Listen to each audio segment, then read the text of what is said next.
Okay, I just have to say it. The Cabin is not a good book, and I love to read, but it's not good. The Cabin is 317 pages long, and oh boy, is it long. And again, I love to read. Okay, so I'll read you the back of the book. They think they're invincible. They think they can do and say whatever they want. They think there are no consequences. They've left me no choice. It's time for them to pay for their sins. A weekend partying at a remote cabin is just what Mackenzie needs. She can't wait to let loose with her friends. But a crazy night of fun leaves two of them dead, murdered. With no sign of a forced entry or struggle, suspicion turns to the 5 survivors. Someone isn't telling the truth. And Mackenzie's first mistake? Assuming the killer is over. And when I read that on Amazon, I was like, that sounds fun. I love murder mysteries. It's kind of cliche, but that's the fun of it. It's cliche, you can spin it however you want. I was wrong. It's not fun. It was not good. And it should have been at least 100 pages shorter. Okay, so The Cabin is about Mackenzie and her friends, just like I said, going into the woods and staying in a cabin, and 2 of them die, and they have to figure out who the murderer is, and that's all well and good. But there's just something about it that you can't like. Again, it's way too long. The middle drags on. It took me months to read this book because I would read a couple pages and then I would put it down and not want to return to it. And again, I love to read, but I just couldn't do it. Let me talk about the author. Natasha Preston is the author, and this is not the first book I read from her. The first book I read from her was actually The Cellar, and maybe I'll review that book later, but I loved that book. That was an amazing book. It did everything right. It was suspenseful.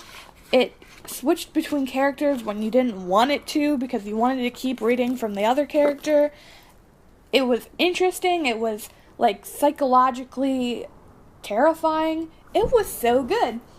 And so I decided from then on I needed to read her books. They were just amazing. And I read her book, Awake, I think is what it's called. That was pretty good. It's kind of forgettable. I'd almost have to read it again. It was kind of weird, but it was good. Like, I didn't have a problem with it. But The Cabin. I would read my friend parts of this book because it was so bad and all of it was out of place. The characters were so flat and stereotypical for a murder mystery.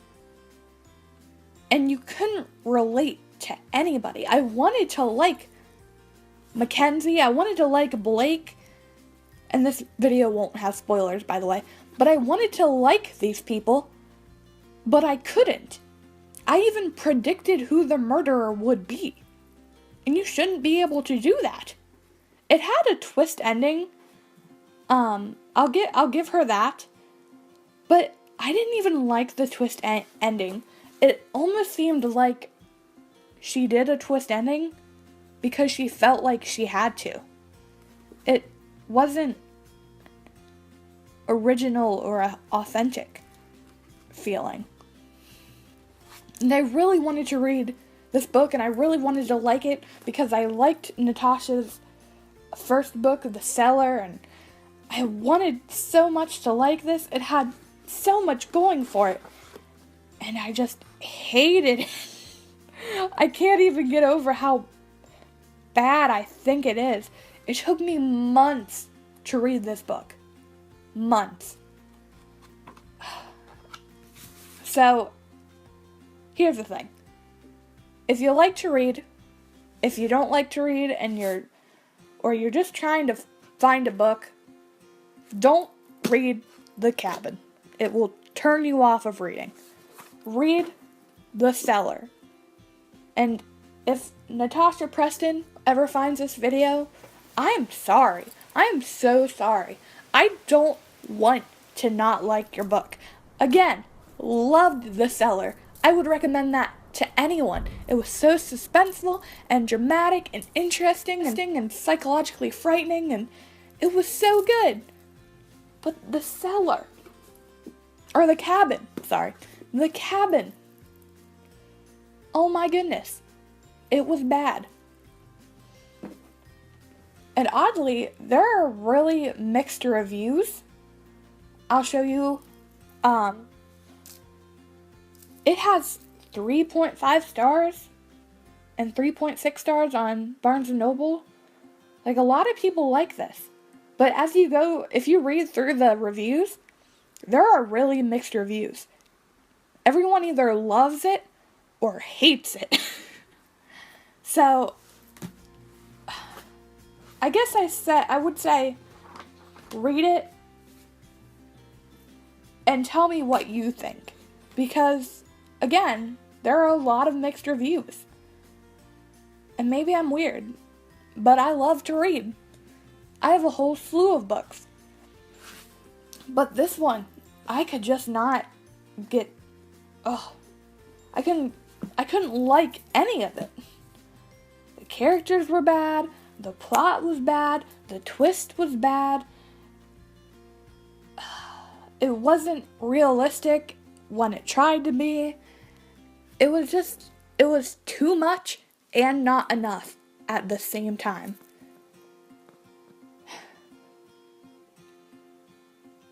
I'm so sorry, Natasha. I love your first book. I hate being hateful on a book, your book, any book, but I just couldn't like it. And by the way, I spent $11 on this thing, and now you can get it on Amazon for like $6.